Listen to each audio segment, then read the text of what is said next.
E professor, fala para nós também, arminianismo se resume em livre-arbítrio ou não? Armínio pregou sobre livre-arbítrio ou não? Fala para nós sobre essa temática. Então, o que acontece? Essa é uma confusão muito comum, né, que o pessoal associa ao pensamento de Armínio. Armínio, na verdade, ele não acreditava nesse livre-arbítrio popular, né, que a gente ouve por aí afora. O que seria esse livre-arbítrio popular? A ideia de que eu tenho liberdade para escolher o que eu quiser, inclusive no que tange a salvação. Eu sou tão livre que eu vou decidir se eu quero ser salvo ou não. Na verdade, esse tipo de visão de arbítrio, sim, se encaixa com o pelagianismo ou às vezes com o semipelagianismo, né? Pelagianismo é aquela ideia de um arbítrio pleno, total, a imagem de Deus não teria sido afetada em nada com a queda de Adão. E o semipelagianismo, a pessoa poderia dar o primeiro passo e Deus concluiria depois, porque a pessoa não teria condição de completar a salvação, né? Só que Armínio não pensa assim. Tanto que hoje a gente fala mais, não de livre-arbítrio, mas de arbítrio liberto, né? Porque Armínio ele vai na mesma direção aí da teologia luterana, e até calvinista também, né, da ideia de que o arbítrio ele ficou escravizado pelo pecado e logo não tem liberdade nesse arbítrio, né? Eu acho que Armínio iria numa direção parecida com a de Lutero, quando Martinho Lutero chama de arbítrio superior e arbítrio inferior.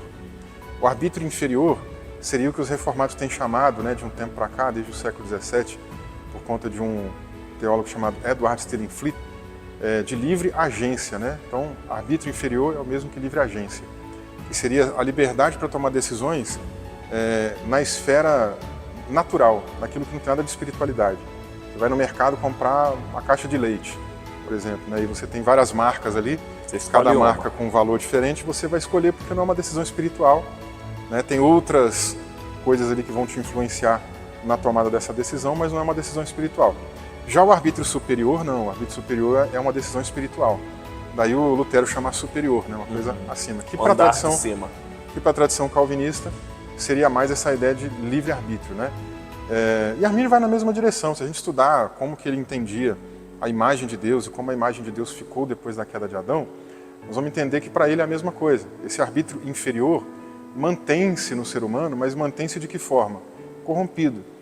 E o arbítrio superior, esse espiritual, né, o que seria livre-arbítrio, não existe mais com a queda, porque ele foi perdido, né, e ele ficou, na verdade, inclinado para fazer o que é errado. Se não for uma ação da graça de Deus, e aí Armínio vai dialogar muito com Agostinho aqui, né, trazendo a ideia de graça preveniente ou precedente, né, se não for essa graça que vem primeiro, daí vem a ideia de preveniente, o ser humano não vai poder, em momento algum, responder à oferta de salvação feita pela graça. A graça tem que vir primeiro, para poder libertar o arbítrio desse indivíduo caído, né? Então eu diria que, de maneira mais objetiva agora, que livre-arbítrio não faz parte exatamente da teologia de Armínio. Então isso é mito. É um mito, é um equívoco popularizado que as pessoas às vezes reproduzem sem ter estudado o arminianismo a fundo. Legal.